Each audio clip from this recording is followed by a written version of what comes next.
In Flanders fields the poppies blow between the crosses, row on row, that mark our place, and in the sky the larks still bravely singing fly, scarce heard amid the guns below. We are the dead.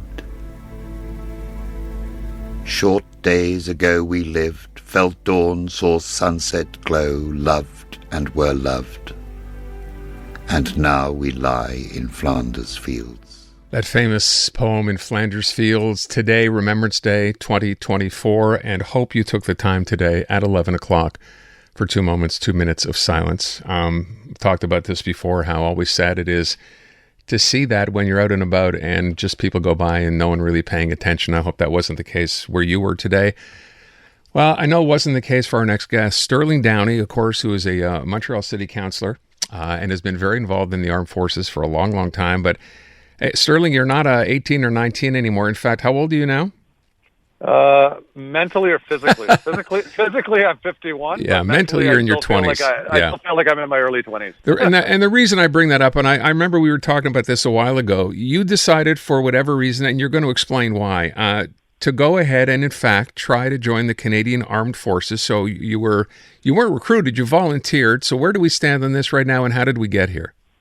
So in January, well, for a number of years, as you mentioned, I've been involved with the Canadian Armed Forces since I've been elected. I've kind of been the point person for Veterans Affairs, our Canadian Armed Forces, everything for the mayor. And I was always actively involved even when I was in opposition. And just throughout the last 10 years of being involved with all of the military and their families and my friends who were in and everything, it's I kind of just felt like I needed to do more. I was a little bit of an imposter, even though I know what I've done. I've done a lot for the Canadian Armed Forces. I felt like it was either now or never, and I needed to be boots on the ground, as they say. And I decided in January to enlist, went through the process, and then I was finally accepted and sworn in on October 4th. And that same night, I was sworn in at 1 o'clock in the afternoon, and at 5:30 at night, I reported to Long Point for my first weekend of basic training. So you're a 51-year-old. You decide to enlist. What was the reaction when you actually showed up and said, I'm here and I want to enlist? At first, well, because people know me, obviously I can't really hide who I am or anything. People were surprised. They were like, why are you doing this? You don't need to do this. You've done enough. You're doing enough for the military and the Canadian Armed Forces. And I understand and I respect that, but this was more about my family, and this was about my father served in the Second World War, and then he served again from 51 to 53. My nephew's serving in the Canadian Armed Forces. I have a lot of family who served.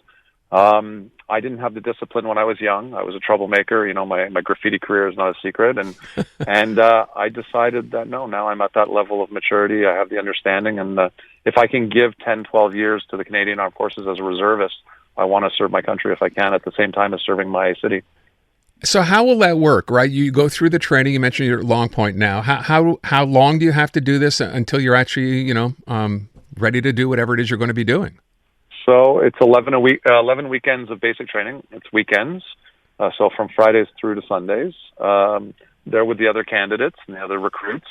Every Tuesday night, I go into my unit as well to do extra training. So tomorrow night I'll be in my unit to do training and other stuff. And then hopefully I graduate from my BMQ, because right now I'm private Downey recruit. I'm not a private in the Canadian Armed Forces yet. I'm still a recruit. I have to complete my basic training. Once I do that, I become a member, and then I have to do my qualification for my trade that I chose, and I have to pass my qualification, which will be this summer, probably 6 weeks straight at either Farnham or Valcartier or somewhere. So 6 weeks of basically going somewhere else, not being home, not being able to go home, weekends type of thing? You have to actually be there the entire time? Yeah, we have weekends off, but depending on where the basic training is, if it's in Valcartier, then I have to drive back, and you're tired. It's there's things that I have to take into consideration, but hopefully I can get a basic training somewhere closer to Montreal and get my weekends off and spend time with my family and my son and all that. So that's the big part, right? That's the hard part, is being away from family. Well, speaking of family, how did your family react to this decision? Well, it's not a secret. I'm separated, unfortunately, as of my last mandate. So my living situation is a little bit different. So it provides me with a little bit more flexibility to do this because my responsibilities at home have changed. So it's weekends. Again, I was already actively involved in volunteering and doing events and doing different things. So It just means that my weekends now are focused solely on training and getting the proper training that I need. And then that's it. So it'll be the 5 weeks straight, even though I'll probably get the weekends off. That'll be the tough part because it'll be, 5 days a week rather than only Fridays and Saturdays and Sundays, right? So. And then when all this is done, I think you said in the summer at some point, right? If everything goes according to plan, what happens then? I mean, can you get called up somewhere? Like, what's the next step? Well, I mean, I'm still to be quite honest. Everything I thought I knew about the military and all that, I'm starting from scratch, right? I'm learning now from the outside, right, or the inside, rather than the outside and observing it now. So it's a learning process. I mean, as a reservist, I'll be able to.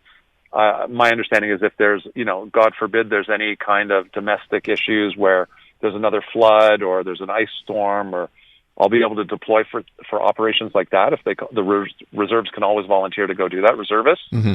So, maybe go fight forest fires out west or in Ontario. Like, there's opportunities, but it would, my goal is to serve aid to civil powers domestically within the borders of Canada right now at my age, and try to support, citizens and fellow people who are in the country. And if I can do that, I think I've done something special. And, I always say, I think the biggest enemy now that we face is the climate, right? So I think that's going to be the big challenge for future generations, is being prepared to respond to climate change and to these different issues. So that's going to be one of them. But if something did, God forbid, ever happen globally, the reserves are called up.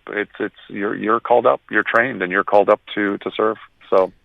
So I guess my question would be, what happens to your, political career? I mean, you've been involved. You wanted to be involved. Does this change anything?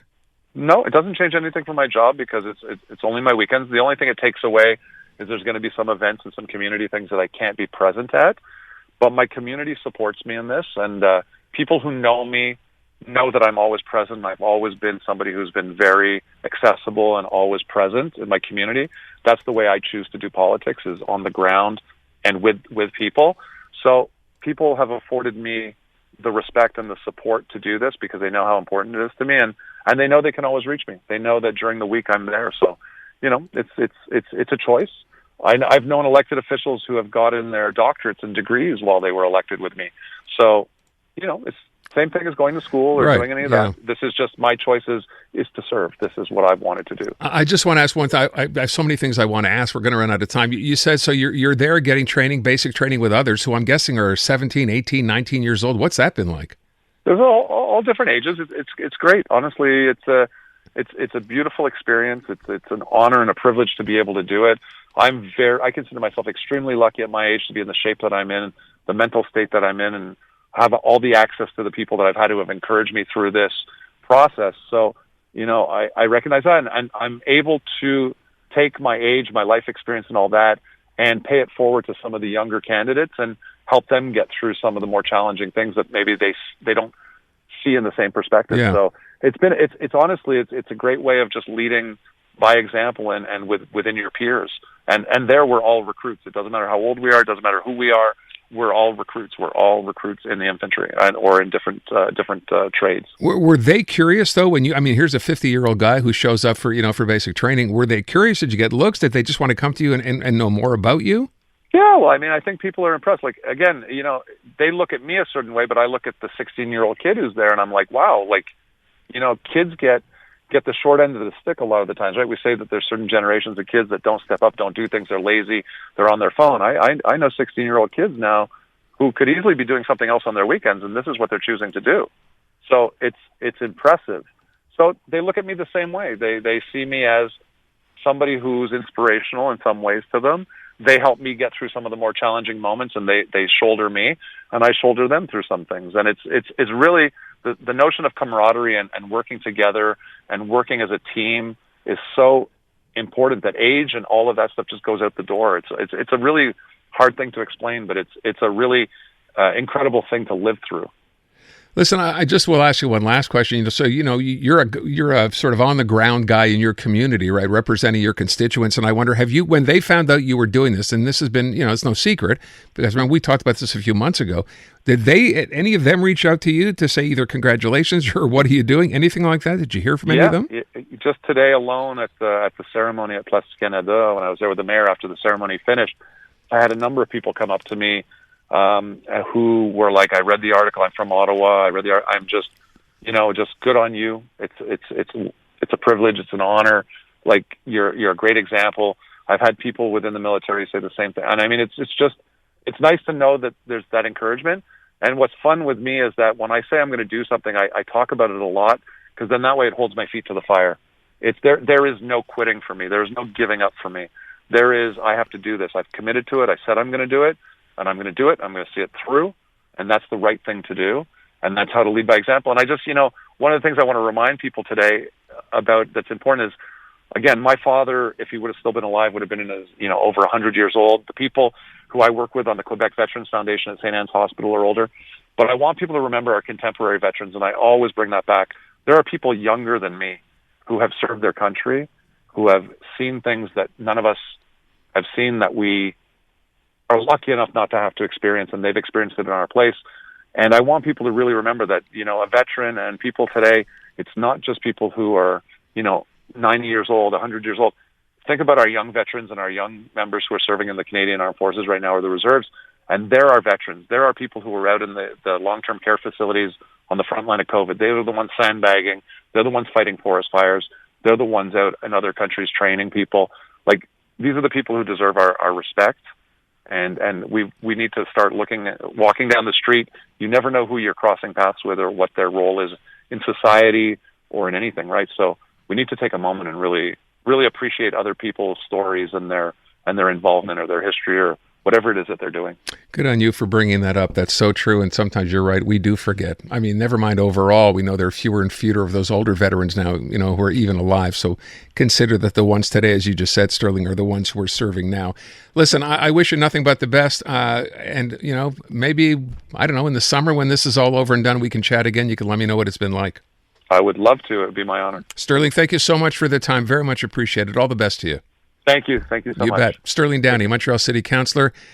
He's enlisted. He's going to be joining the Canadian Armed Forces at the age of 51. Good on him.